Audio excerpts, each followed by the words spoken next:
Hey guys, Jeremy with Martial Arts Reflections here. Let's take a moment and talk about knife defense. Now, this is something I've seen so many videos on lately, and I see these people doing these elaborate techniques to try to stop a knife attack or to counter a knife attack. I'm sorry, I've done a lot of training with knives and knife defense, but you've got to keep it simple. If you try to go complicated, I guarantee it's going to end up badly. It is one of the most misunderstood things. For one, most knife attacks you don't see coming, so it's very, very difficult to prepare for it.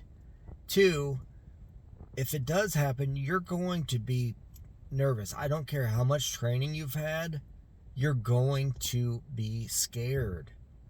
So the main thing is your fine motor skills aren't going to work. So if you're trying to do something elaborate and complicated in a high stress situation, you're going to be hurt. Second thing you got to keep in mind, anytime dealing with a knife, you're going to get cut. You got to have it in your mind that you will be cut. And so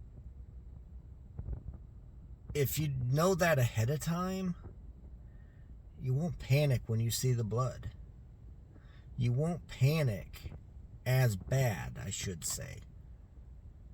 You won't be crippled by it as long as you stick to your basics, keep it simple, and be prepared. Don't forget to like, subscribe, and share this video. Together, we can make a difference. Until next time, we'll catch you on the flip side.